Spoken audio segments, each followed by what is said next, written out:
आप देख रहे हैं दैनिक लोकफन न्यूज खास खबरों के साथ। चैनल को सब्सक्राइब करते हुए लाइक और शेयर करें। अस्सलामु अलैकुम वरहमतुल्लाहि वबरकातुहू। मेरे प्यारे मुल्क की प्यारी जनता को मेरा प्यार भरा सलाम। आप तमाम का इस्तकबाल है, वेलकम है, स्वागत है दैनिक लोकफन चैनल में। नाज़रीन, जैसा कि अभी किसानों के लिए एहतजाज चल रहे हैं और ख़तरनाक पैमाने पर एहतजाज हो रहा है किसान विरोधी बिल के ख़िलाफ़,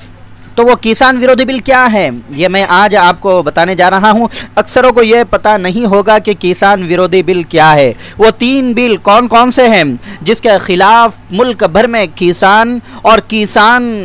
से मोहब्बत करने वाले तमाम किसानों के हिमायती और कई पार्टियाँ उनके हिमायत में किसान विरोधी बिल के ख़िलाफ़ एहतजाज कर रही है। वो 3 बिल कौन कौन से हैं मुख्तसर अंदाज में मैं आपको बताने जा रहा हूं, तो आप उसको समझें कि वो किसान की हिमायत में है या किसान की मुखालिफत में है। सबसे पहले तो ये समझना हमारे लिए ज़रूरी है कि हम जो एहतजाज कर रहे हैं किसानों की हिमायत में केंद्र सरकार के ख़िलाफ़, तो वो एहतजाज क्या हम सही कर रहे हैं या गलत कर रहे हैं, और वो बिल क्या है जिसके लिए हम एहतजाज कर रहे हैं, ये जानना हमारे लिए बेहद ज़रूरी है। और नाज़रीन, वो चीज़ें हमें जानना ज़रूरी होता है जिसके ख़िलाफ़ हम आवाज़ उठाते हैं। वो 3 बिलों के ताल्लुक़ से मैं आपको बात बताने जा रहा हूँ कि वो पहला बिल कौन सा है जो पास किया गया केंद्र सरकार में। वो है आवश्यक वस्तु अधिनियम यानी भंडारण नियम। यानी जो बड़े डीलर होते हैं या किसान, वो अपने माल का स्टोर करके रख सकते हैं, यानी माल को जमा करके रखे और कई दिनों के बाद में जब रेट बढ़ जाए उस वक्त अपना माल बेचने के लिए बाहर निकाले। तो नाज़रीन, ये बहुत ही गलत बात है, इसलिए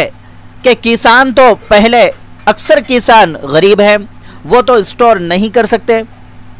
तो उनको उस वक्त तो रेट नहीं मिलेगा जब वो उनका माल बेचने के लिए और माल जब मार्केट में लेकर जाएंगे तो उनको वो रेट नहीं मिलेगा। बल्कि जो बड़े व्यापारी हैं, जो बड़े बिजनेसमैन हैं, वो उनसे माल ख़रीद लेंगे कम रेट में और अपने गोदाम में उस माल को स्टोर कर देंगे, और उसके बाद जब किसान खुद उसको ख़रीदने के लिए जाएगा तो उसको ऊंची कीमत में बेचेंगे, और यहाँ तक कि जनता का भी उसमें नुकसान होगा। ये जो पहला बिल जो बताया गया कि ये स्टोर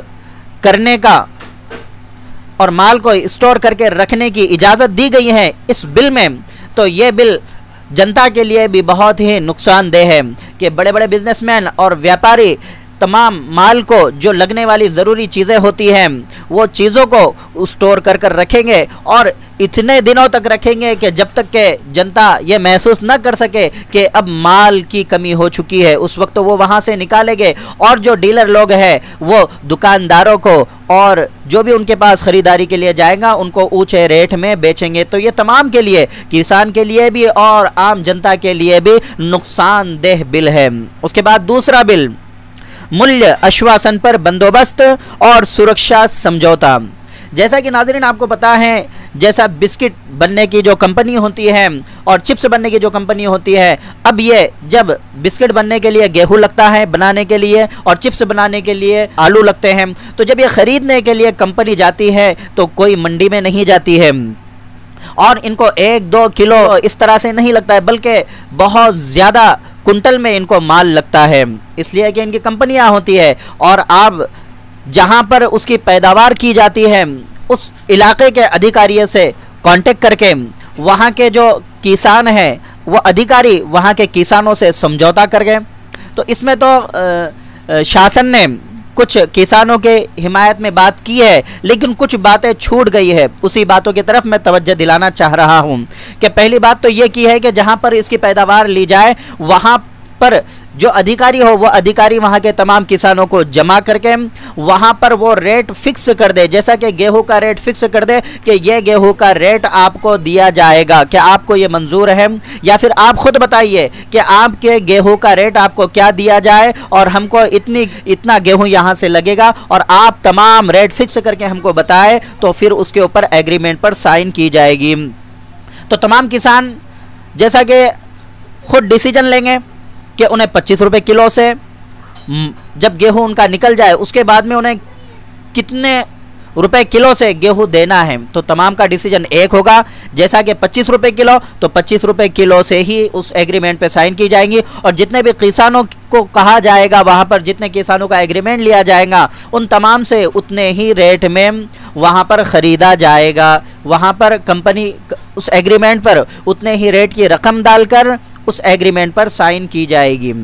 ये तो बहुत ही अच्छा हुआ, लेकिन अधिकारी को एग्रीमेंट पर जिम्मेदार बताने के साथ साथ उस गांव के मुखिया को, जो गांव का बड़ा होता है, सरपंच होता है, उसको भी उस एग्रीमेंट का जिम्मेदार बनाया जाए और उसकी साइन के बगैर उस एग्रीमेंट को अधूरा समझा जाए। अगर वो मुखिया की जिम्मेदारी पर उस एग्रीमेंट को रखते हैं तो उस एग्रीमेंट पर अगर आगे चलकर गेहूं का रेट अगर कम होता है तो कंपनी वो गेहूं लेने से इनकार नहीं करेगी, क्योंकि गांव का मुखिया उसमें होगा, तो गांव का मुखिया उसकी आवाज़ उठाएगा, उसके लिए लड़ेगा। लेकिन अधिकारी अगर होगा तो अधिकारी को कंपनी खरीद लेगी और अधिकारियों को पैसे देकर दे दिलाकर कम रेट में उनसे माल खरीद सकती है। तो ये यहाँ पर किसान का मरण हो जाएगा और जितनी मेहनत उसने किया है उस मेहनत पर उसका पानी फिर जाएगा। तो यहाँ पर सख्त कानून बनाने की ज़रूरत है कि जिस रेट में किसान से एग्रीमेंट किया गया है उसी रेट में उससे माल खरीदा जाए। और एक बात ये भी है नाजरीन कि अगर उस वक्त 25 का रेट नहीं चल रहा है, 50 का रेट चल रहा है या 80 का रेट चल रहा है या 70 का रेट चल रहा है, तो फिर तो किसान का नुकसान होगा। तो ये बात भी उस एग्रीमेंट में शामिल की जाए कि अगर रेट बढ़ता है तो किसान का नुकसान ना हो, बढ़ते हुए रेट के हिसाब से कंपनी को माल दिया जाएगा। तो नाजरीन ये बिल भी किसानों की हिमायत में कुछ हद तक के सही है, लेकिन कुछ बातें इसमें दुरुस्त करने की सख्त ज़रूरत है कि अगर किसान 25 रुपए से उस एग्रीमेंट पे साइन कर दे या तय कर दे उस एग्रीमेंट पर 25 रुपए से, और वो 25 रुपए से जायद के रेट में अगर उस वक्त गेहूँ बिक रहा हो तो किसान का नुकसान हो सकता है। तो उस बात को ख्याल रखकर वहाँ पर एक लाइन इसकी भी डाली जाए कि अगर 25 रुपए से ज़्यादा का रेट अगर उस वक्त उस माल का चल रहा है तो जो रेट चल रहा है उसी रेट के हिसाब से कंपनी को माल खरीदना पड़ेगा। और दूसरा कि अगर उस रेट से अगर कम कीमत में माल बिक रहा है तो कंपनी को उसी रेट में माल खरीदना पड़ेगा जिस रेट में कंपनी ने किसानों के साथ एग्रीमेंट की है। तो नाजरीन ये बिल में इस तरह दो बातों की सुधार होना बहुत ज़रूरी है। और नाजरीन तीसरा बिल जो पास किया गया है वो है कृषि उत्पादन व्यापार और वाणिज्य, यानी किसान अपना माल कहीं पर भी बेच सकता है, कहीं पर भी उसे बेचने की आज़ादी है। जहाँ पर उसे रेट मिल रहा है वहाँ पर वो बेच सकता है। वैसा तो नाजरीन किसान अक्सर ऐसा करता ही है कि पूरा माल तो मंडी में नहीं बेचता है, पूरा माल बाजार समिति में वो नहीं बेचता है, बल्कि बहुत सारा माल वो अपना अलहदा ही मंडियों में जाकर ठेले लगाकर गाड़ियों पर या फिर अपनी दुकान बनाकर मार्केट में वो बेचता है। तो नाजरीन ये 3 बिल है। अब इसमें आप भी गौर करें कि कौन सा बिल किसान की हिमायत में अच्छा है और कौन से बिल में बदलाव लाना ज़रूरी है। तो नाजरीन मुझे कमेंट्स बॉक्स में आप बता सकते हैं और ज़रूर बताइए और इस न्यूज़ को ज़्यादा से ज़्यादा शेयर करें ताकि जनता को मालूम हो सके कि ये 3 बिल जिसके ख़िलाफ़ किसान दिल्ली में काफ़ी दिनों से सर्दी को बर्दाश्त करते हुए और जो उनके ऊपर तकालीफ आ रही हैं उन तकालीफ़ों को बर्दाश्त करते हुए एहतजाज कर रहे हैं, तो वो कौन कौन से बिल हैं और उसमें क्या तब्दीलियां होना चाहिए। हमारे चैनल पर कमेंट्स करके भी बताइए कि बिल में कौन कौन सी तब्दीलियां आनी चाहिए और कौन सा बिल किसानों की हिमायत में है। नाजरीन इसी के साथ मैं रुखसती तलब करना चाहूँगा। खुदा हाफिज़।